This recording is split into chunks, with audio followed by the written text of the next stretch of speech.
Give me a chance. I did notice that, yes. Okay, it being a little past 10, I'll open the Division 2 meeting. And I'd like to start by recognizing and greeting Representative Rung, who's filling in for us today. Thank you very much. And I'd also like to recognize Representative Popovich for a presentation.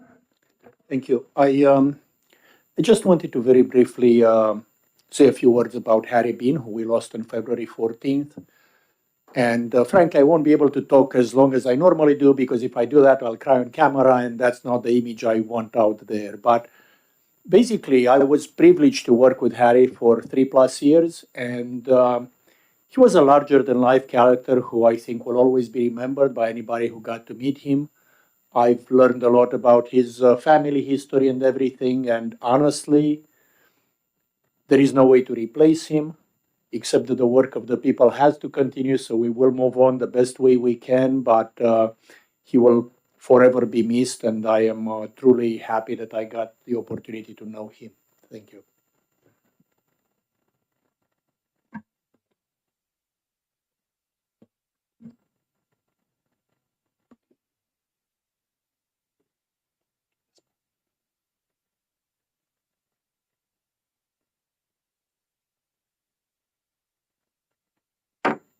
Thank you. Mr. Chair, Yes, ma'am. may I add something? Yes, ma'am. So, I knew Harry for quite a few years, pretty much as long as I've been here. And he always had a great big bear hug for me. We didn't agree on a lot, but we could talk to each other and we shared views. And I think he could, because we talked, because we hung out, because we were friends, he understood me and I understood him. Doesn't mean we necessarily agreed, but I really valued that friendship, to be able to have a friend like that with whom I disagreed and who disagreed with me, but we were friends. We had conversations, and it's those conversations that I think enlighten us all.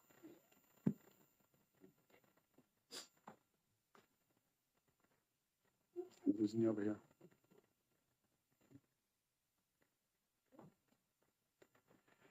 Okay, so the first bill we'll start with is HB 1421, modifying title exemptions for motor vehicles manufactured before the year 2000. And since I understand the DMV is here, and I know I have at least one question regarding this one and the next one, perhaps we could just have them come on up to the, are they here? This is the titling?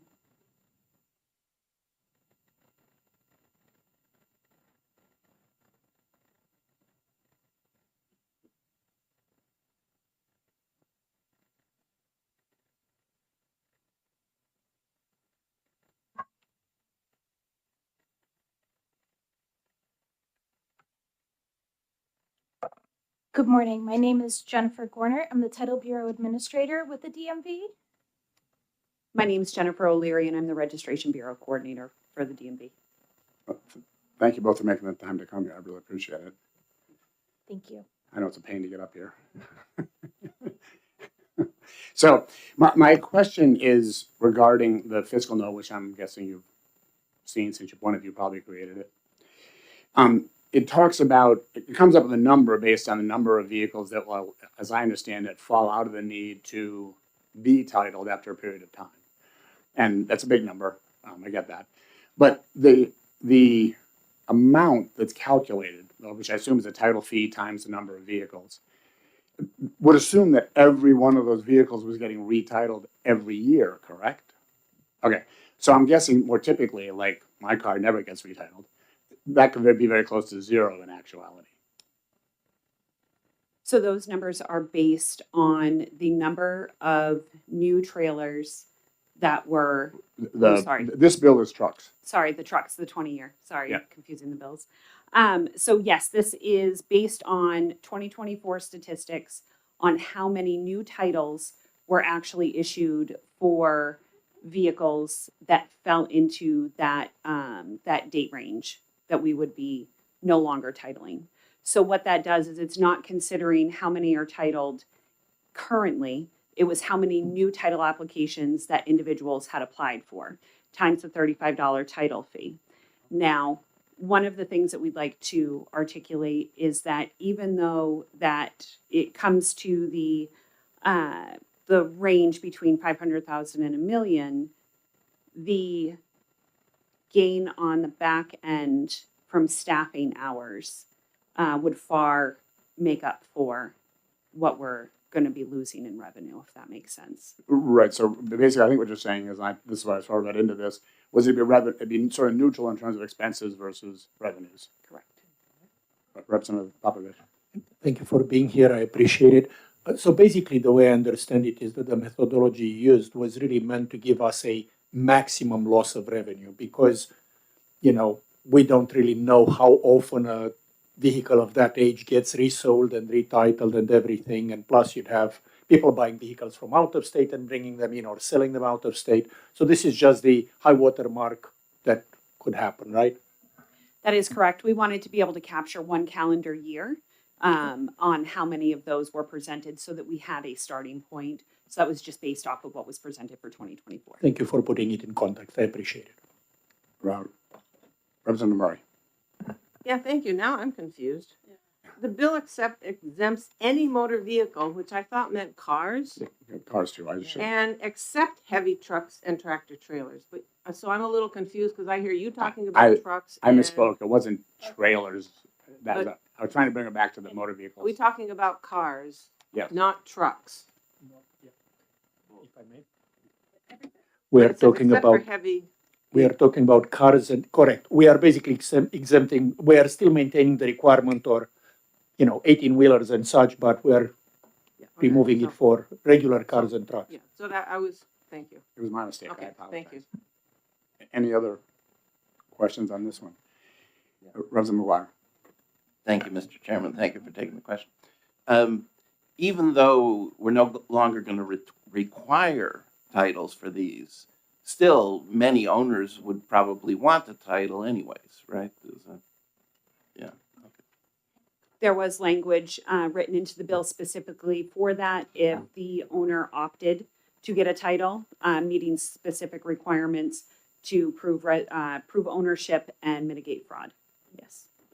There's no way to know. Yeah. Okay. Well, I just want to ask them a question. So you're involved in a couple of these bills. Are you okay sitting here through them, or would it be better for us? You're okay while we discuss them? Okay. So I look to Representative Popovich for a motion. Thank you, Mr. I thought I'd already asked. I apologize. Representative Sorry, Hackett Phillips. I just had a couple of thoughts for it. about this. So, on the one hand, I think it's really wise to have this 20-year in perpetuity kind of chunk of time that will move forward with us, so that there isn't a hard and fast date. For the reasons of having this title, system working for us, and I think that's really logical and systematic, and I think that's normal.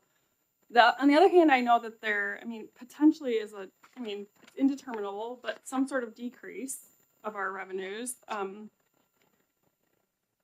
that makes me worried. I know that larger context, I'm sure our Ways and Means is also very concerned about the larger context of our revenue projections not performing according to, our predictions in the budget. So, there's kind of a balance here that I think we need to consider. And I think it's worth just mentioning those points for the record.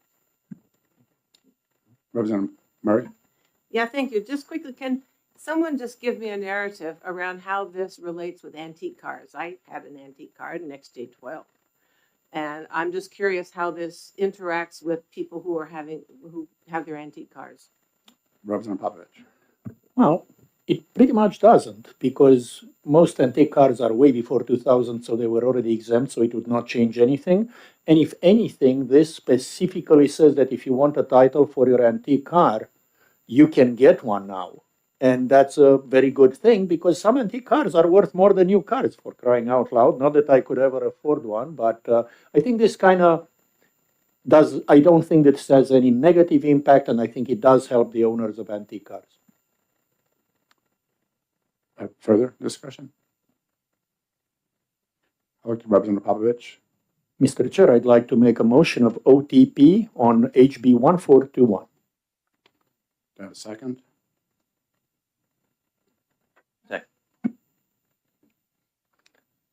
and if I may. Yes, Representative Popovich, would you like to speak to your motion? Very briefly. So, one of the concerns raised, and it's a concern that I had myself when on the first look at the bill, was a potential loss of revenue, right?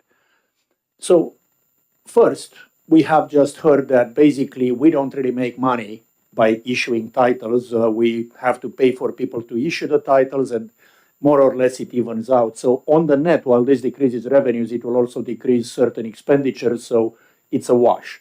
But even if it wasn't, I had a conversation with the prime sponsor of the bill after the bill came to committee because I wanted to understand the history of it. And this used to be a rolling 15-year period.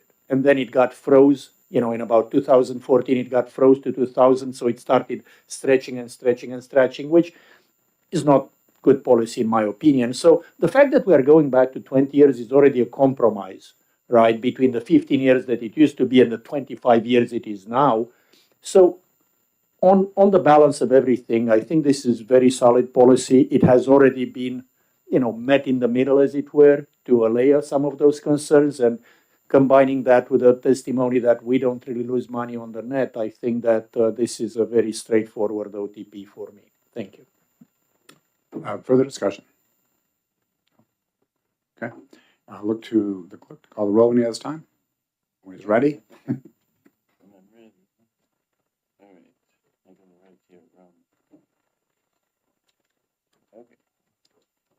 All right, so this is, the motion is ought to pass on House Bill 1421 by Representative Popovici-Muller, seconded by myself. Representative Popovici-Muller. Yes. All right. Representative Spilsbury. Yes. Representative Weiler. Clerk votes yes. Representative Murray. Yes. Representative Hawken Phillips. Yes. Representative Rung. Yes. Chairman Erf. Yes. All right. The vote is, what is this? 8 to 0. Motion passes.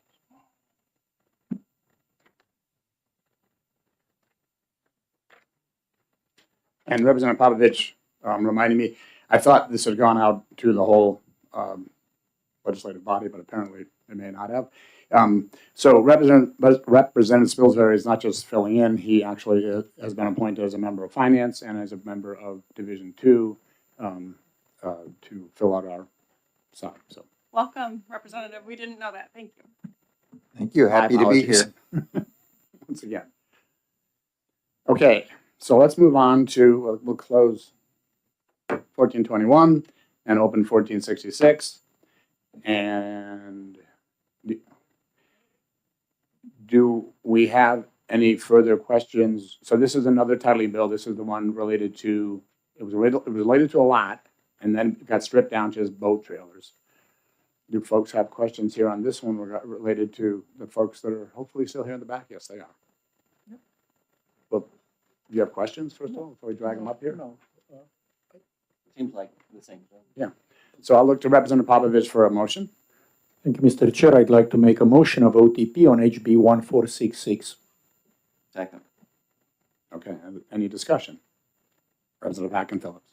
Yeah, I think the same concern just needs to be expressed again. I think the Ways and Means Committee would probably be more formidable host of this bill, given the fact that it really affects revenues coming into the state. But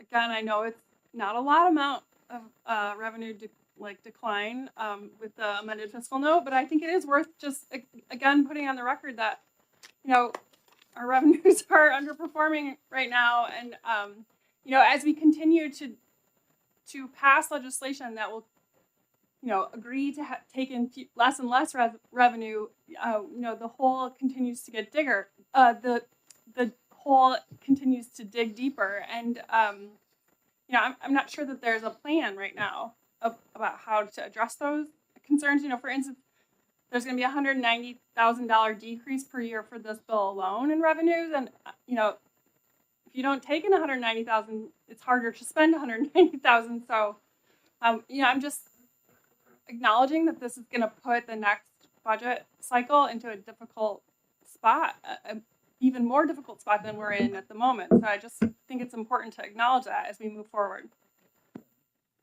Representative Murray? Yeah, I'd just like to iterate and add a little bit another perspective from that. Yeah, this is a loss of revenue. And the loss of revenue isn't necessarily, let me say, due to policies that are beyond the control of those of us over here. And we are in a significant hole, and it's probably going to get worse. What I'm thinking is that I'm balancing feeling a fiscal responsibility to do what's right in terms of the state and supporting what's best for constituents. And as unhappy as I am in terms of how I see the revenues, as I said, it is beyond the control of us in the legislature, frankly. And in this instance, I'm feeling more comfortable supporting my constituents. But I am very unhappy that we complain about the revenues and they're going down, and we still have other instances where we're spending money that we don't have. Thank you. Representative Popovich? Thank you. I will incorporate my earlier remarks on this really being kind of a, net zero type policy, because on one hand, we do forego some revenue, but we are also foregoing the expenses of issuing those titles, and the department will be able to adjust staffing. I will also point out that, again, this is a high watermark assessment. I will bet you right now that when we look at the numbers 2 or 4 years down the road, we will see a much less revenue decrease, because those titles are very rarely reissued, because who sells used boat trailers, right? People buy them when they buy a boat, but it's unusual to sell them. The other point I want to make, and this is something that is new, this is not a service that those people need. Those trailers after 10 years, who gives a hoot? I mean, they are old. They are almost zero in value. They are not anything that's worth titling and protecting and having a database to find what? Something that's worth $50? I mean, seriously, the fee to get a title could be near the price of the trailer by that age. So I think this is good policy, and I would appreciate if everybody would support it. I do hear the overall revenue concerns. Trust me, we know. But to me, this is not the bill that, would justify a lot of that. Thank you. Representative Ron? Thank you, Mr. Chair. This might be a question for DMV, but my understanding too is that when boat trailers have to get titled, and there's no previous title or anything, that the local police department has to come out and inspect it and issue the title. So there would be a time and probably some cost savings to local police departments too. Is that true? Are you able to repeat the question? Oh, sure. My understanding. Let me interrupt for just a moment. Could you just repeat who you are for the folks at home? Thank you. So my name is Jennifer Gorner, and I am the administrator of the Title Bureau with the DMV. Okay. My understanding, Jennifer, and correct me if I'm wrong, is that as far as boat titles go, if there's a trailer, if there's a boat trailer that needs a title for resale or registration, that it's the local police department that has to come out and inspect it and issue some kind of document to DMV to allow the titling? No. So for a titleable boat trailer that has a title submitted for it, we don't need anybody to inspect it. It's when they're missing VIN numbers, which you can imagine, it's a Mylar sticker on something that goes in and out of the water. Those stickers can go wayward very easily. So that's when we might need a VIN number issued to it if it's a homemade trailer, or we need a VIN verified if it's a manufactured trailer. Okay, so that would then bring the involvement of local police? So yes, to verify the VIN number, it can be verified by local police. It can also be verified by a dealership. Oh, okay, thank you. Hold on. Representative Chairman Weiler. Thank you, Mr. Chairman. What we discovered when we did the budget for the DOT was these fees that are charged had not been raised in more than 25 years. So if there was, and I think we raised them up, which I don't know whether we raised them up double or anything like that, but They did go up $10. That's correct. So it went from 25 to 35 now with this new year. but that's after like almost 30 years. And so, if they're really worried about fees, they should be bringing it to our attention when they do a budget and not waiting over 30 years or over 25 years to come in. And so this is a way to kind of mollify the people that say, gee, I didn't pay this much last year. Well, another year you won't have to pay it, on some of these things. So anyway, just a thought. We're working in both directions, as my colleague points out. Representative Popovich? Just a very quick question. I was making a comment earlier on their market values being low. Do you have any insight or harder data to contribute to that? Values of 10 plus years old boat trailers? I don't. I know in previous testimony we did relate to that the value does drop significantly on these boat trailers. I don't have an exact number, but I would agree with your prior statement. Thank you. Do we have a motion on the table yet? Yeah. Okay. Any further discussion? Okay. Seeing none, Mr. Clerk, when you're ready. All right. This is House Bill 1466, and the motion is ought to pass, offered by Representative Popovici-Muller. Representative Popovici-Muller. Yes. Representative Spilsbury. Yes. Representative Weiler. Clerk votes yes. Representative Murray. Yes. Representative Hockin-Phillips. Yes. Representative Rund. Yes. And Chairman Erf. Yes. Mr. Chairman, the vote is 8-0. Motion passes. Okay. I'll close HB 1466 and open HB 1483.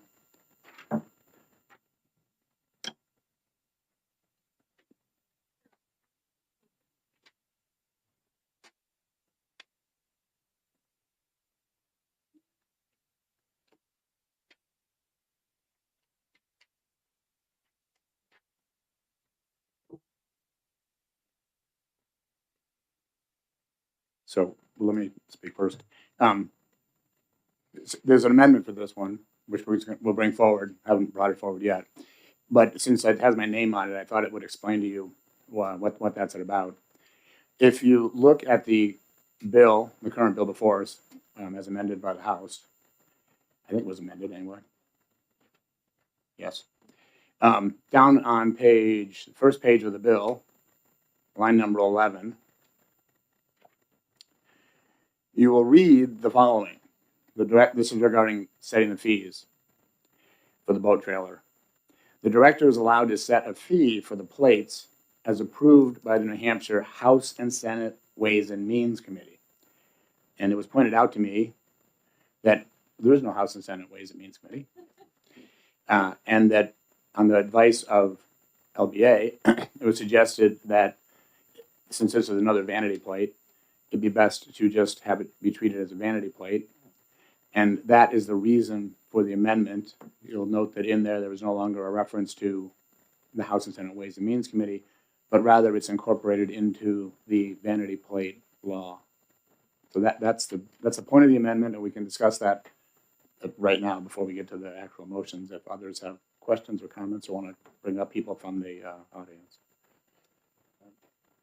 Representative McGuire. Yeah, thank you, Mr. Chairman. I'm just having a little paperwork problem here because on our list we have 1483, but in my book I have 1499. Are we supposed to have that bill also? Is 1499 the one that got switched over to Division 1? I thought it was 1470 something. So add something. It says landlord-tenant statute. Oh, that's not us. Okay. All right. So I will just scribble on this, I guess. Yeah, feel free. Scribble away. Any other discussion? Representative Rung. Thank you, Mr. Chair. Question I have is, so what's the difference between this plate and if someone just gets a regular vanity plate? Is it just that these plates now have a lightning bolt incorporated into them? Like, why wouldn't a ham radio operator just get a regular vanity plate, maybe get a bumper sticker that has a lightning bolt on it or something? I think I could maybe answer that, but if I could have the folks from the department come up, they might have a better answer, and if not, I'll try to wing it.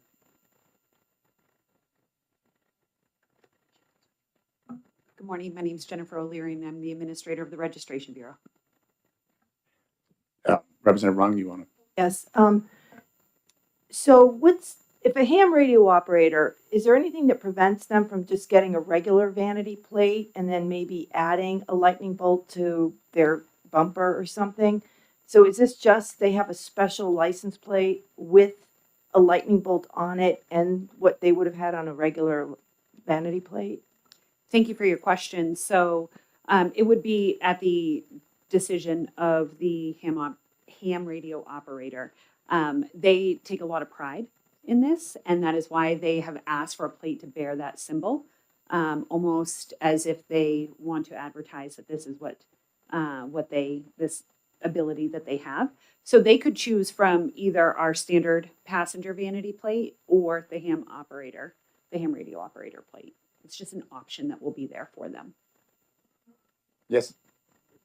So in your opinion, do you think this would set a precedent for other people to request DMV or DOT to have a special plate? Let's say if it's a hot air balloon operator or a quilter.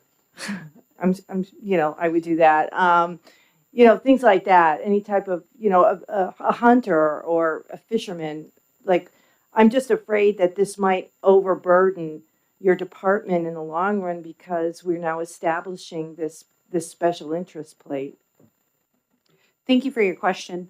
Anybody can, through legislation, request a new plate type, right? The reasoning, what it's going to support, if there's additional fees that are collected, and we have different plate options now. I know that in the past, this was something that had come forward for nonprofits, 501c3s, and that's why our decal vanity plate was developed on both the veteran side and the regular passenger side. And it was a way to display the nonprofit that you were supporting, and you could have either a standard number or a vanity plate. I think that this is an opportunity to move the plate into a regular plate style. And it may open the door, but I do know in my years of experience that almost every year we get new plate types that are requested. So I don't know that it would open up the door for something that isn't already happening. Representative Murray. Some of the plates do have funds that support something, like with LCHIP. Does this have any other purpose other than being a particular vanity plate? Does it support their efforts? Does it support work that they do? Thank you for your question. In the language that I've seen, I do not see additional fees outside of the standard vanity fee that would be pulled in. So I don't believe that it's going towards any efforts. And I will say, in my understanding, speaking with some of these folks, is it's kind of similar to an MD plate, which, as I understand it, a lot of MDs don't want to have MD plates anymore. But it's to identify them as ham radio operators, because in emergencies, they actually can be a very useful service when communications otherwise go down. So that's one of my understandings in terms of what a reason for having it was to identify them as ham radio operators for that purpose. Chairman Weiler. Thank you, Mr. Chairman. So each ham operator has a unique call sign, and this is what they'd want to display along with the lightning bolt in case somebody that's been talking to one of them sees them go by and, oh, I know that person. That's something I communicate with regularly. Or, they want to advertise their thing that somebody said, hey, did you see that thing? I saw you were there the same time as me, and so on and so forth. So it kind of advertises how someone can call you by having your unique call sign on your license plate. So it's a little more useful than just saying, I'm some other thing that wants to have a plate. So it has a practical purpose. Thank you. Representative Murray. Can I just add an anecdote? So Feel free. at Fort Stark, there was a vehicle parked with all sorts of extraordinary equipment that my husband and I had never seen. And we looked at each other and said, should we call the police?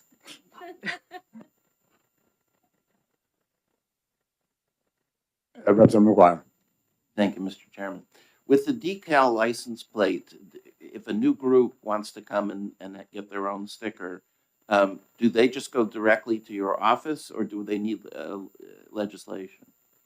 Thank you for your question. Yes, it is a legislative approval that has to take place, verifying that they are a 501c3. Once the 501c3 is approved to have a decal, then they would work directly with the DMV on setting up, squaring away what they need to have for a manufacturer, with the size of the sticker, how long the adhesive lasts. We approve the look of the sticker as well to make sure it meets the requirements.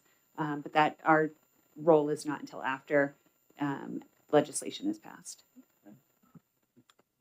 Representative Hagen Phillips, Yeah. is this a special symbol I'm Just supposed to follow- recognize? Sorry, brief follow-up, sorry. I just wanted to say, or ask, as a follow-up to that discussion, are there any decal organizations or special subclasses that are supporting any for-profits, or is it just exclusively for 501c3s, as you mentioned before? It is my understanding that they are not for profit. Representative Chairman McGuire, Chairman Weiler. Thank you, Mr. Chairman. New announcement?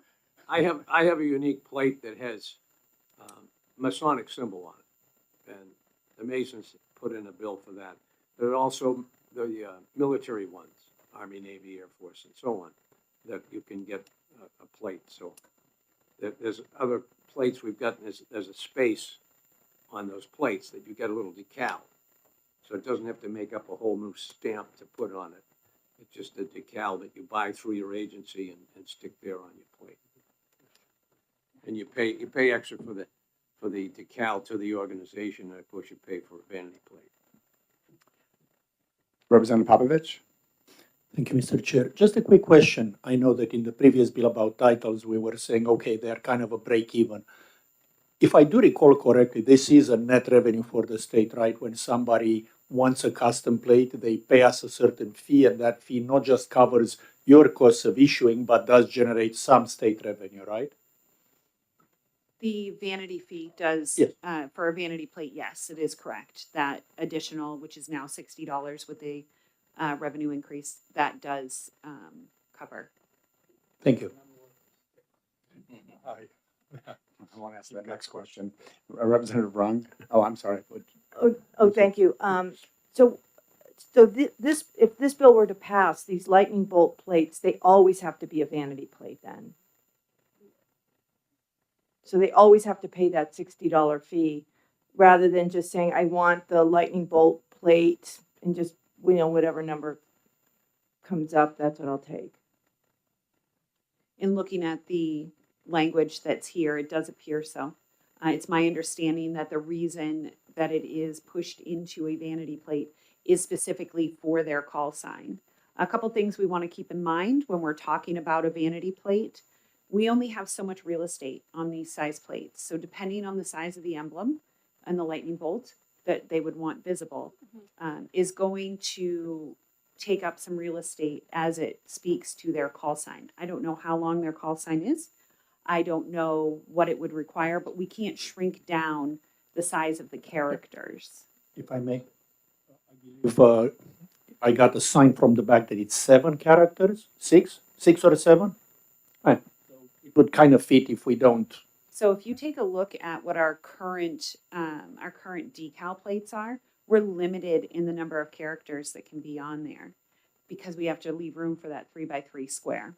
If you look at our current moose plates, which go to our conservation heritage and preservation, right? So that moose image takes up character space and you're very limited on what you can have there. This is going to be the same. When you look at our antique plates, if you get the old man on the mountain symbol, you can only have 4 characters on there.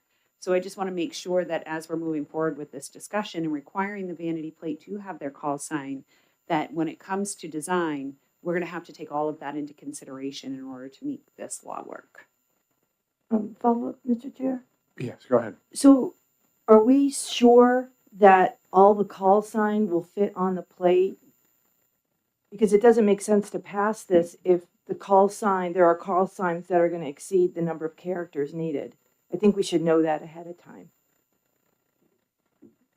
Since the prime sponsor signaled from the back that it's 6 or 7 characters, I think we'll be fine. And actually, even here we acknowledge that maybe not everybody will be able to get their call sign because it could be a plate that we already issued and somebody else owns it, right? So there are no guarantees in life. I have a moose / conservation plate on one of the cars that only fits 4 characters. Luckily for us, we could find the 4-character combination we wanted. If we don't, we'll have to choose something else or not have a vanity. there is no vanity plate that guarantees us that you can get the exact thing you want, basically. So I hear your concerns, but I think we are, better off going forward knowing that a lot of people will get what they want without guaranteeing that everybody can. Representative Hackett Phillips. Thanks, Mr. Chair. I was just looking up the kind of docket history or legislative history for this bill as it's worked through our chamber, and I'm noting that the Transportation Committee worked on an amendment and then passed this out of committee 15-0, and then a new amendment in the current form that we're looking at passed with a voice vote on our floor on February 5th. So it seems to me that the will of the body right now is behind this institution or behind this bill, and I'm just going to state for the record that I think I'm going to sit this one out in terms of allowing the bill process to work its way through and vote in favor of it. Thank you. May I add something to the Of course. conversation? On this amendment in paragraph 2, it specifically states that the FCC issued call sign is not displayed. The registrant may request a standard issue plate featuring the lightning bolt symbol to indicate their status as a licensed amateur radio operator. So it does appear that by this basic language, that if the call sign cannot be displayed on there, then we will have a standard number plate, but it will still bear that that symbol on there. So it does look like that's going to even out the playing field on that piece. Any further discussion? Okay, I will look to Representative Pavlovich for a couple of motions. Thank you, Mr. Chair. I'd first like to move OTP on HB 1483. Is there a second? Second. I'd like to speak to your Thank you, motion. Mr. Chair. Before I speak to my motion, I'd like to make a motion to adopt Amendment 2026-0960H for HB 1483. Second. And to speak to the amendment, I will pretty much say that we've discussed it extensively and I think we're good to go. So Can we do a show of hands for the amendment? Yep. Everybody? Unanimous? I think. Are you? Is you? Oh. Oh, I'm sorry. Okay, so opposed? Oh, yeah, 7-1 on the 7-1. amendment.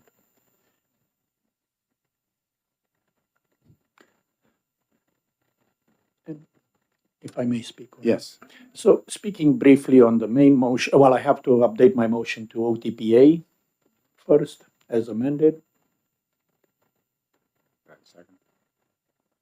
Second. Thank you. And again, since we did discuss the bill, and as it was pointed out by our colleagues, this has pretty much, not I don't know if it's unanimous, but overwhelming support in the House. Instead of talking about the merits of the bill, I will point out that my late grandma was actually a quilter, but she probably would never have taken advantage of that because she never owned a car. So this being said, I'm done. Okay. Any further discussion on the OTPA motion? Yeah, Representative Wrong. I'm just, I'm going to be voting against this just because I feel like this is opening the door. I know we do have some special interest plates, but if it's not even going to be used for a call number, it's just a lightning bolt. People might think that's a meteorologist or an electrician. And I just see that this is strictly for vanity for ham radio operators. I know they provide a great service. It's a wonderful hobby. But I just am concerned about the increased burden and the encouragement from other special interest groups to have their own license plate. We already have decal plates for groups that want to express their special interest, and I think this would have been more appropriate as a decal plate. Further discussion? Okay. Seeing none, I'll look to the clerk to call the roll when he's ready. Thank you, Mr. Chairman. This is House Bill 1483. The motion is ought to pass with Amendment 0906H. You're right. 09. Okay. All right. Ought to pass with Amendment 0960H. Representative Popovich Moore. Yes. Representative Spilsbury. Yes. Representative Weiler. Clerk votes yes. Representative Murray. Yes. Representative Hawken Phillips. Yes. Representative Rung. No. Chairman Erf. Yes, Mr. Chairman, the vote is 7-1. Motion passes. thank you. So with that, I will close the hearing on HB 1483 and open, the hearing is the wrong word, the recommendation, and open the discussion of HB 1492, relative to the regulation and appeal of motor vehicle towing from public highways and prohibiting the division of motor vehicles from suspending a license on the basis of debt owed to a private entity related to the towing or storing of a motor vehicle. Any discussion? Representative Hacken Phillips. Thank you, Mr. Chair. Just as one of the lawyers in the room, I just like to say that I think the underlying spirit of this bill is an important one because it aligns with our, I think American principle that debtor prisons are improper and that causing someone to have like civil or criminal penalties because of their debt seems probably counter to that American principle. So I really appreciate the bipartisan, if I'm correct, or no, I guess Democratic and bipartisan support for this bill that's come forward. Just that I think that it's important that, we say that, we make a value statement, that is not something we're, as a state, interested in doing, is charging people for, suspending their licenses or somehow inhibiting them from their full participation in our society because of this debt. And I think it's an important bill, and I really appreciate the sponsors being here today and bringing this forward. Thank you. Representative Popovich. Thank you. I just wanted to quickly point out that any second committee bill that ends up in front of us had to have bipartisan support given the nature of the House, if it has Democratic sponsors, right? I absolutely appreciate the bill. I do agree with the principles, and I just, for the record, the vote, it was a division vote in the House, 256 to 84, so it's not just bipartisan, it's broadly bipartisan. So I'm in full support of the bill as it is, and frankly, I may as well make the motion if the chair is okay with that. Oh, more. Representative Murray. I just want to comment. I'm really glad to see something that moves in a less draconian direction as this bill does. Further discussion? I'll look to Representative Popovich for a motion. Thank you, Mr. Chair. I would like to make a motion of OTP on HB 1492. Do I have a second, perhaps from Representative Murray? Thank you. I have to take my pen out of my mouth, really? No, you didn't. Yes, I do. Thank you. I'll second.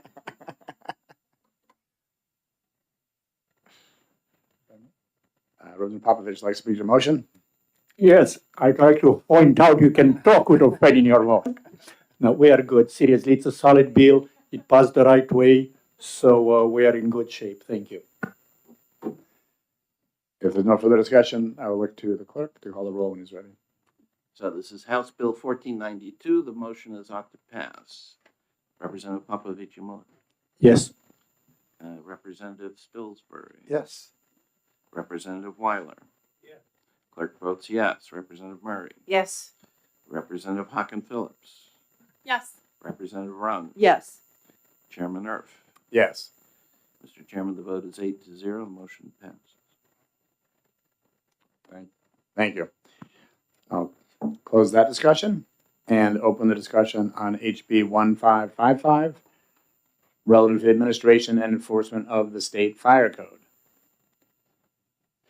I believe we have some people here that are able to answer questions we may have related to this. So I'll have them come on up. Are they? Or him? Thank you.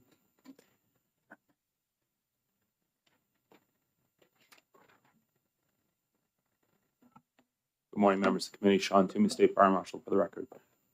Thank you. Discussion? Representative McGuire? Thank you, Mr. Chairman. So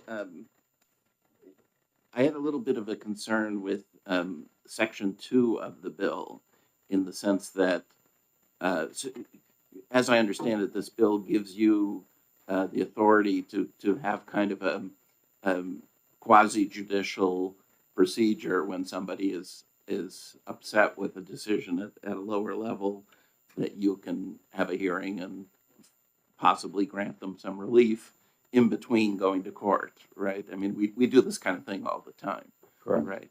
And but in section 2, it grants you new powers to make changes to the state building code. And in my mind, the state building code is something where it's very complicated, and we have a bunch of committees that deal with creating it, right? We have a committee of experts, then we have they report to a committee of legislators who reports to the, makes bills for the EDNA committee, et cetera. But to let the fire marshal sort of just on his own make changes to the building code seems a little bit excessive. So I was wondering about the words, what did it have? The state fire marshal shall have the power to approve, disapprove, and allow, what was it, code changes or something? Code modifications. Doesn't that seem kind of like a step too far, possibly? So the language to allow alternative materials, design, methods, and construction equipment and code modifications to the state building code is actually in our state building code already. Typically, that should be happening at the local level through the local building official. And as you may or may not know, about half of our communities in the state actually have a local building official. Many, the other half, do not. And in that case now, with the exception of single-family homes, any commercial construction, the municipalities can request the services of the state fire marshal's office under the state building permit program to act as the state building official for that community on a case-by-case basis. So we can do that already in communities that we're working for them as their building official. We do this in New London, we do this in Bartlett, and we do it in some other communities on a case-by-case basis. So really what this would allow is, an example I'll give is, say in the city of Concord, you're building something, and the local building inspector in Concord did not want to approve a code modification. And this would give you the ability to come up to the state fire marshal's office to seek essentially a second opinion and ultimate sort of approval or disapproval of that exception. So that it's one more stop beyond the local level when there is a building official in place in that community. That's what this is aiming at. This isn't trying to give me any additional authority over code changes and such. You spoke to the work of our building code review board, and that would leave that all intact and make no changes to that. If I made a decision under this that someone didn't like, they could go to the building code review board as an appeal or the court system. So, may I? So when you say a code modification, you're thinking of it as a case-by-case thing rather than a change to the written code. Is that it? Is that a code amendment, maybe, not a modification or something? So like that? Yeah. We look at the code amendments as what we're delivering through the building code review process and up through EDNA as you approve, and the House and Senate approve what is our state building code. This is more of a there's a nuance to a project. We see these a lot in when you build additions, or when you're doing renovations in existing buildings, that it doesn't quite fit the current code, and we're trying to figure out an alternative way to deal with it. Right? It's really these unique situations that come up maybe on some egress, or a lot of times it's construction type limitations and things like that. A building like this, for example, where we can walk out on this side, or we can walk out on that side. There's issues with the level of exit discharge. I don't want to get too technical, but the codes are pretty strict as to what we can do, and we run into these situations where fundamentally it makes a lot of sense, common sense, it makes a lot of sense, but the codes are like, nope, you can't do that. And certain code officials are very comfortable, like, yeah, that makes sense. I can approve that within my authority under the building code that we have today. But some officials are like, there's no way in the world I'm going to allow this. Even if the design professionals are saying, yeah, this makes sense. but they don't want to take that ability. So what we're trying to do by that sentence is to give that one other step up to our office where we are so involved in the building code enforcement now statewide that just trying to give a little bit more relief to constituents when they run into some troubles. Thank you. Representative Spilsbury. I think that I could suggest some words that I think better capture what's being suggested as the intent. So in the bill, in lines 18 and 19, that could simply say, and case-by-case code waivers to the state building code for any municipality. All municipalities suggests a blanket-wide statewide action. So very simple words that just mean exactly what he's just said. I'm okay with that. The language that came up was recommended from the Building Officials Association because it mirrors the exact language in our state building code. That's just historically that's how we landed in the language that it is. I'm calling it a variance process, which is very similar to the variance process we have on the state fire code side and have had for many, many, many years. Does it create problems to have the same concept written out in two different ways? I don't think so. I think us code geeks like this language. I think the general public would understand a variance or a variance process or exception process would be more at the local level. Representative Pavlovich? I am definitely not a building code geek, okay?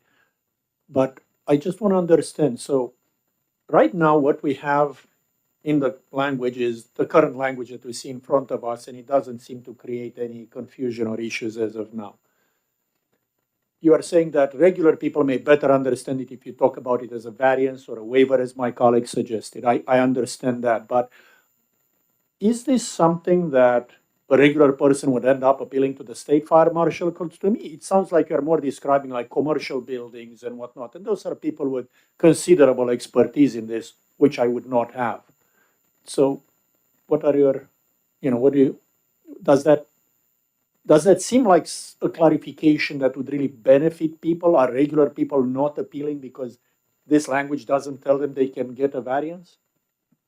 I think the variance language was what was in the original bill. And I think for the general population, I guess, a variance process seems to make more sense to me. But we're just trying to appease all of the stakeholders a little bit and add that language in. I think it's the same thing. All right, so originally it said appeal a decision of the local. Sorry, where is it? It simply said allow exceptions to the state building code, which is the language right now on the fire code just says allow exceptions to the state fire code. So I thought put the same thing in, and that system's worked for decades.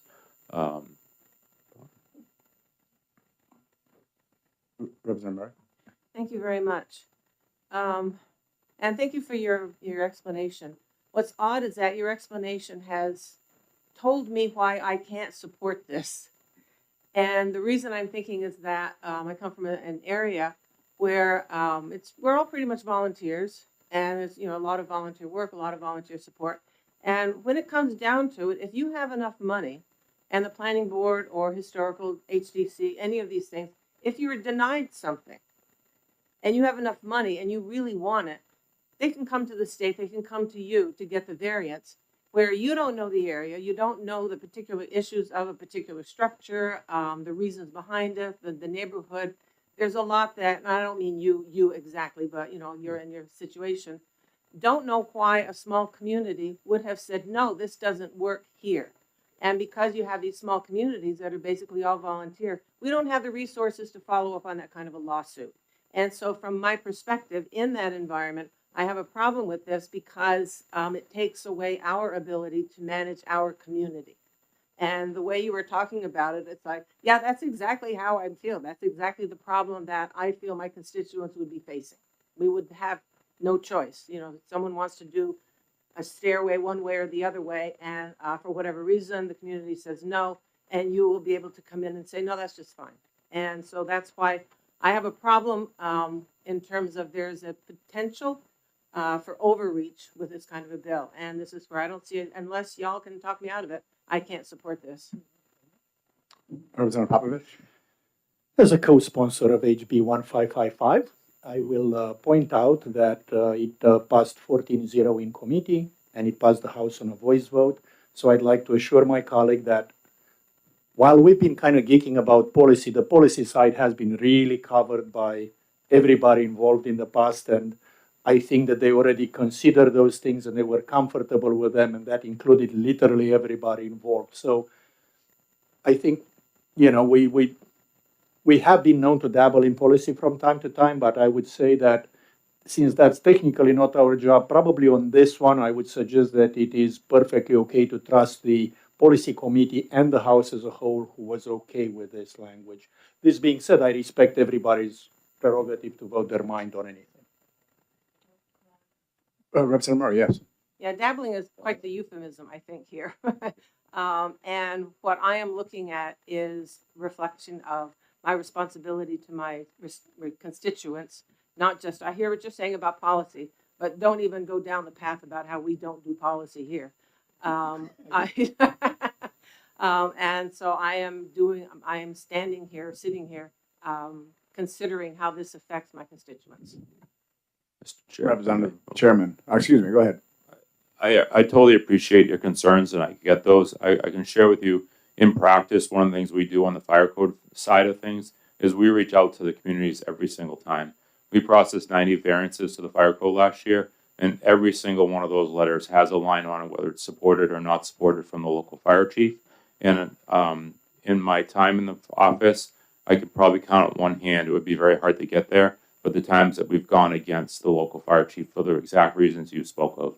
So this is really, truly a collaborative effort, and I would see it no other way. I don't know how you put that quite in writing, but we absolutely do that and have been doing it. I've been doing variances in the fire marshal's office since 2017, and it's always a reach back to the local fire officials, and this would be the same on the building official side, to make sure that there is a collaborative effort and understand what the local issues are so that we're not blindly going at it.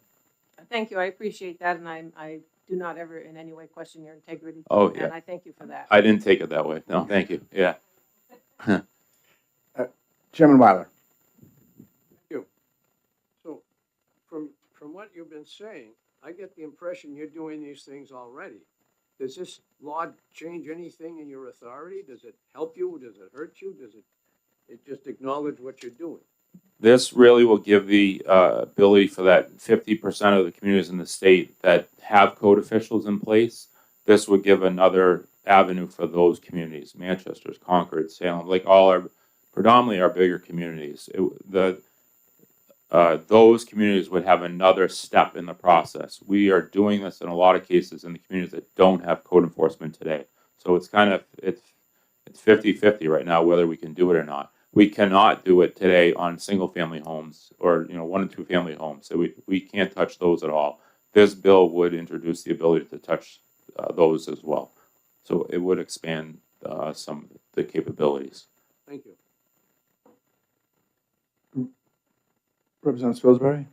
So the way I'm hearing this discussion, this is not about a path to end run local authority. This is about a means of issuing a variance from a single statewide code that has very strict rules.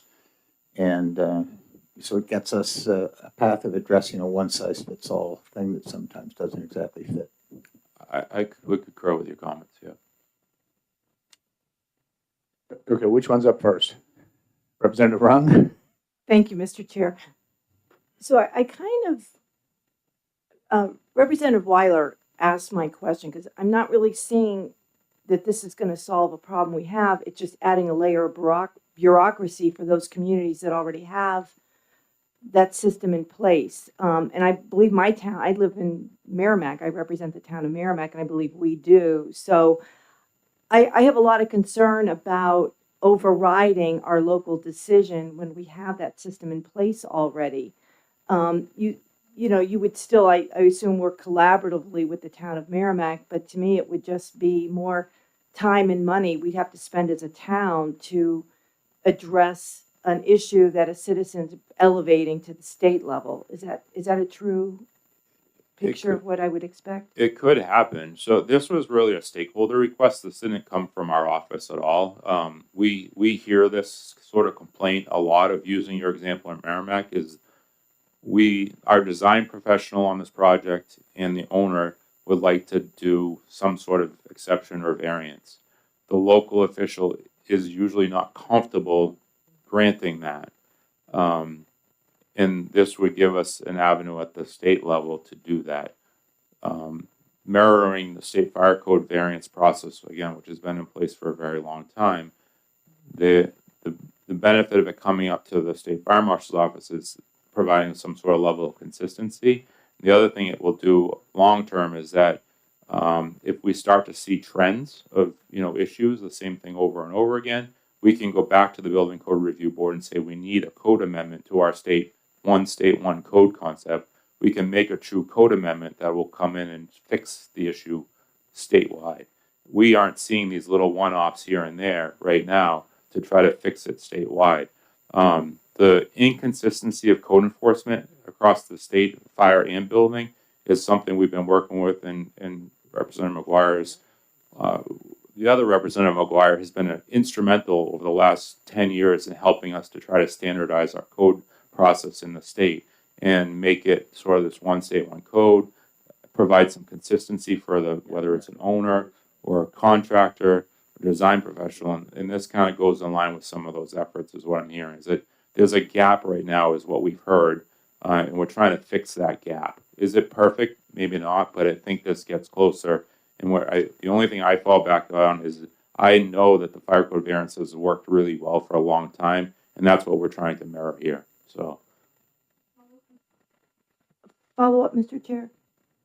Follow. Okay, so if this bill were to pass, so someone, let's say in Representative Murray's community, they would have one step for or for a variance, so that would be going right to the state. But like, if there was someone in my community, they would have two steps. They would have to go to the town, then they would have to go to the state. So okay, so those citizens in those communities that already have a variance process, they now have an extra step to go. Okay, thank Correct. you.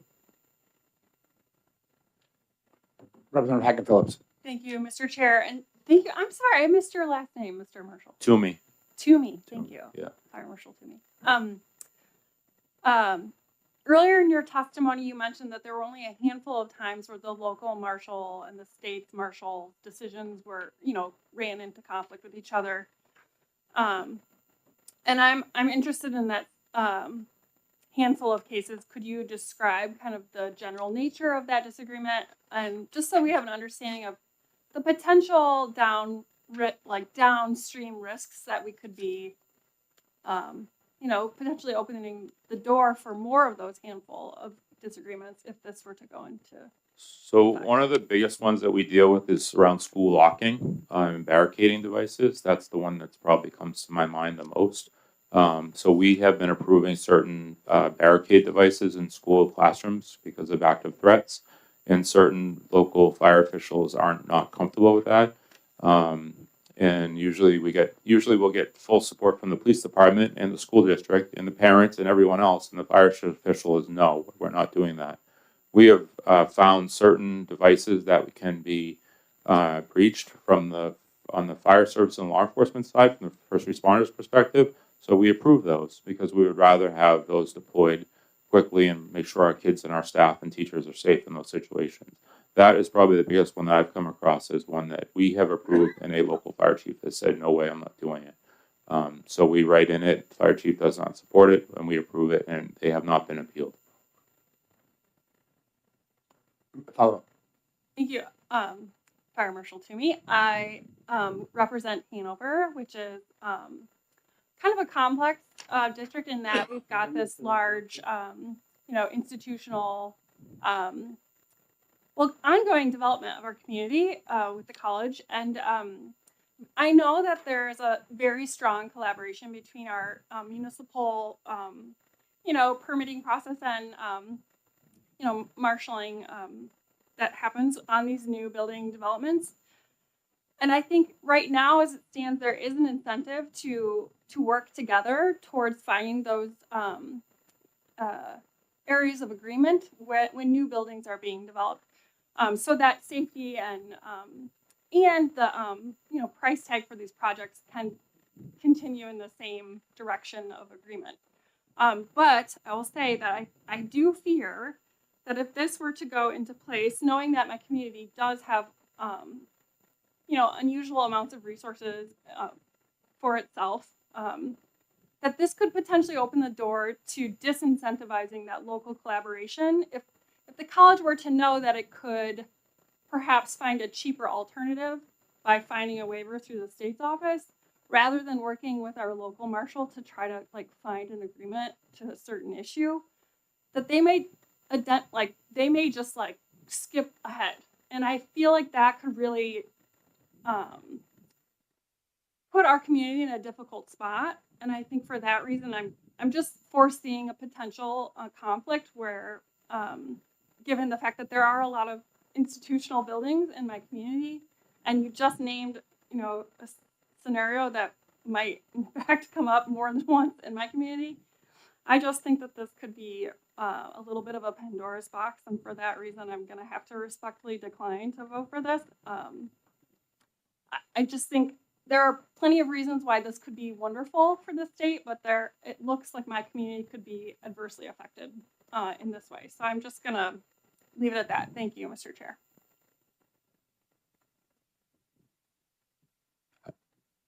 Further discussion? Is this the amendment that was adopted in the committee, or is it a new amendment? There's no amendment to this bill. Oh, Dan, Yeah, I was concerned that the power granted there was more general purpose, but hearing that it's specific to case by case, I'm not going to offer my amendment. I'm happy with the original bill. Can I offer one more thought?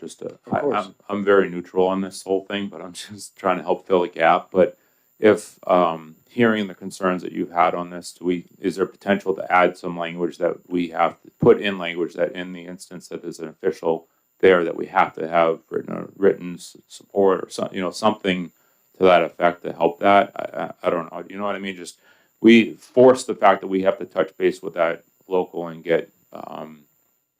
There's a couple things in statute. I have to look back to get the exact language, but there's a couple in there now that we have to get written input from the building official or get written input from the fire official. And if we add some language on that, does that help it or not? I'm just spitballing ideas at this point, but I could go either way on this bill. My biggest thing for you guys is that if the will of the body is for me to do this work, I just need people to do the work. That's really it. I'm open to working on that. When? Yeah, so I personally, I would rather, that seems like a great issue for the Senate ED&A committee to take up, right? People can come and say, I don't like this, I don't like that, and so on, right? I mean, I was more concerned if we were affecting the entire building business across the state here somehow, that could be very expensive. But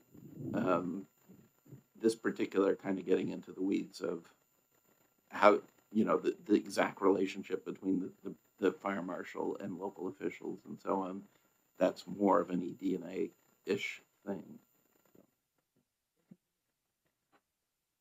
Representative Salisbury. So doesn't that leave the question, should there be an authorization or appropriation for new personnel or wait till next year? In my opinion, wait for the Senate.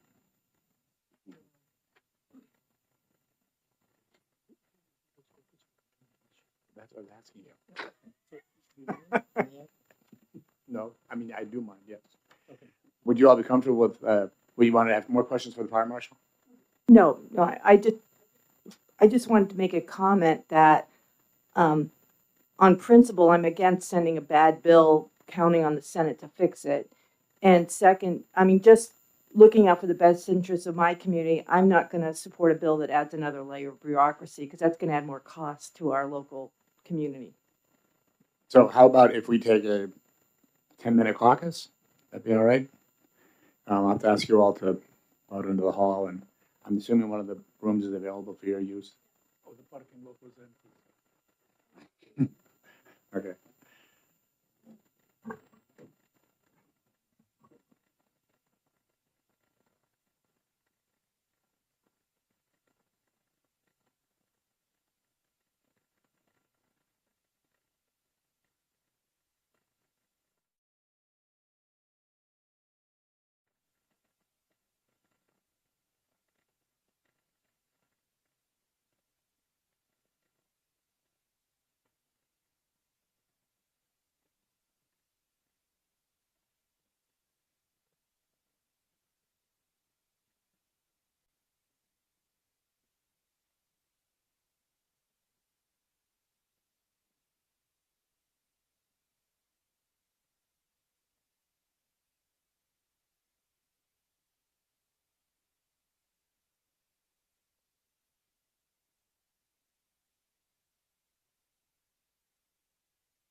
All right, I will look to Representative Popovich.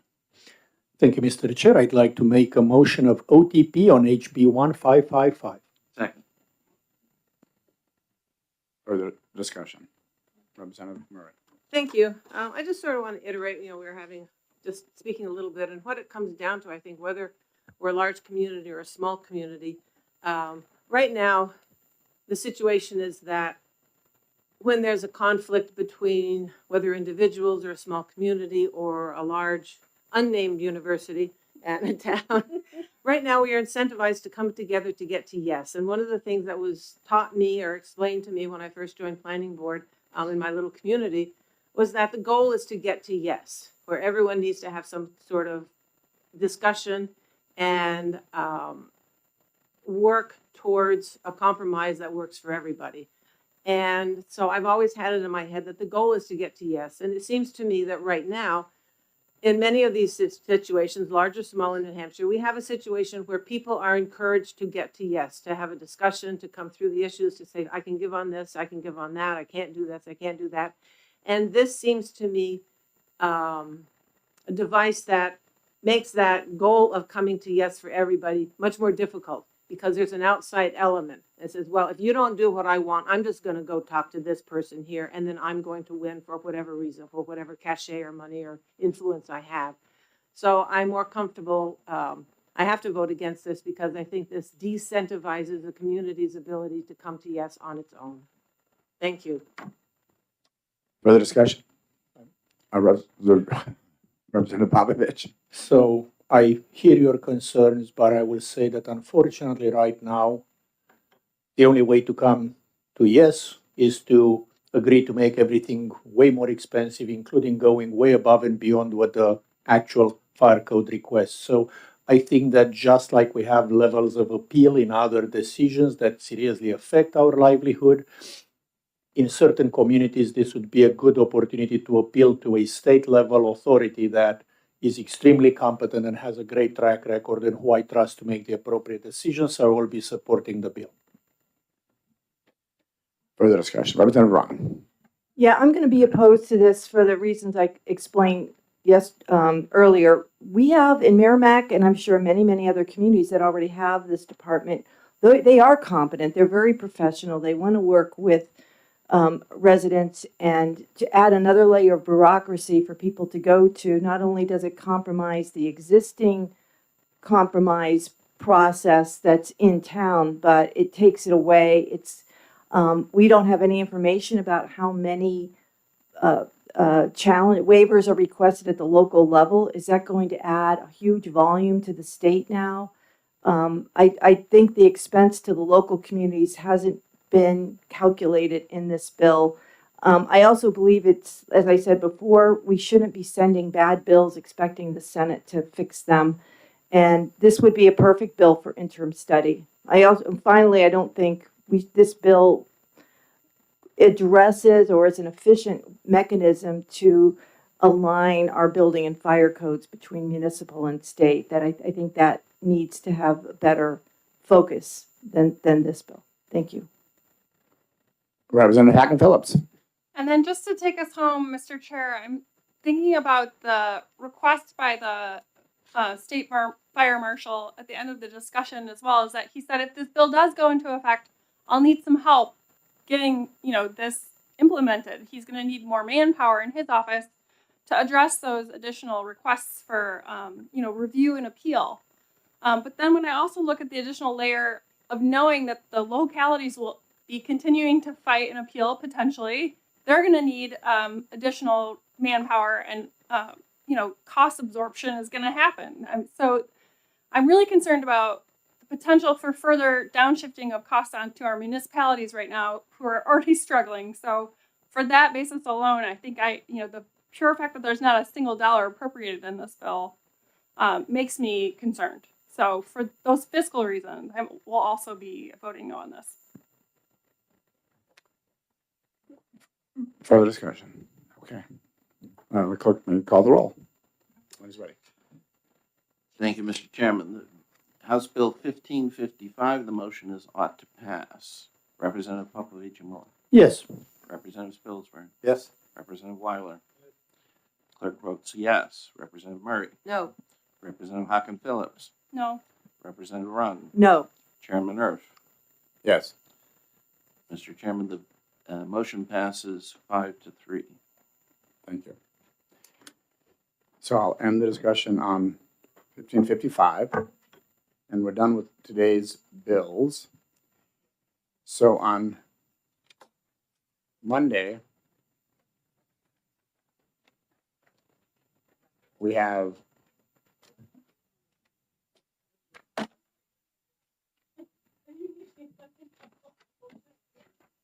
$1563, $1571, and $1827. Now, I believe one of those, I already put, you already sent one of those amendments out, right? Which one was that? Was that 1571? It was 1571, correct? Okay. So you already have 1571, which is the one that just changes the date, correct? Yeah, Effective kicks it date. out to fiscal. Pushes 20. it out a year. Yeah. Okay. I will have another amendment. We will have another amendment on HB 1563, and when we get that, I will send it all to you. We don't have it yet, but it essentially does a couple of things, or will do a couple of things. If you care to hear what it might do, or if you want to just wait till you get it. No, if you want me to give you a synopsis, I can do that. If not, I can.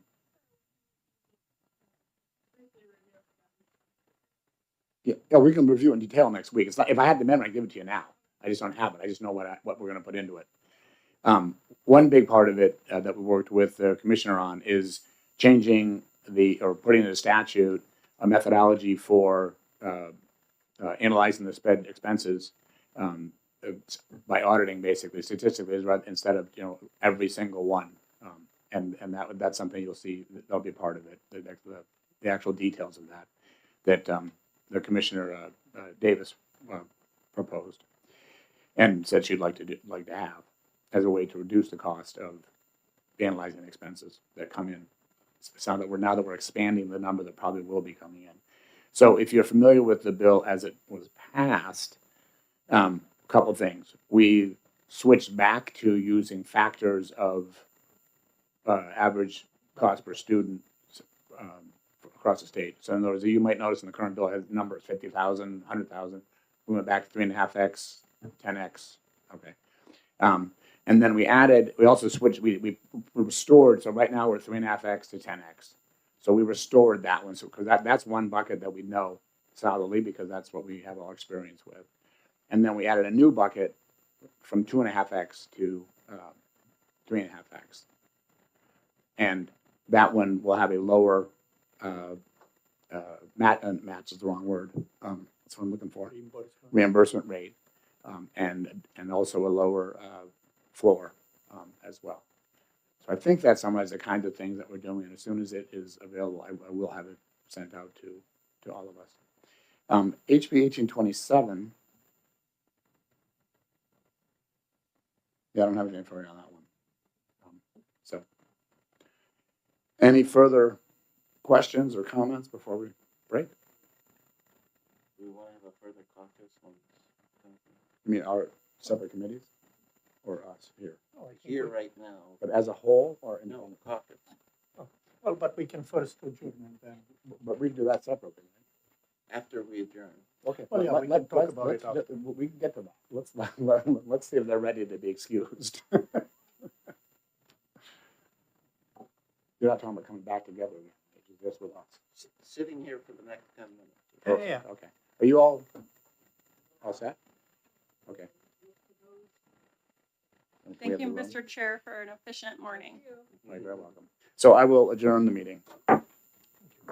Any chance? And thank you all for coming. Too late, the mics are off.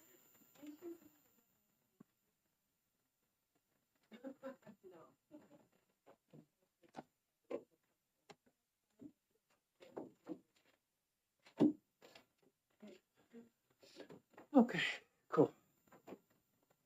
So, do we know when the mics stop being live? I just turned them all on. Well, I did until you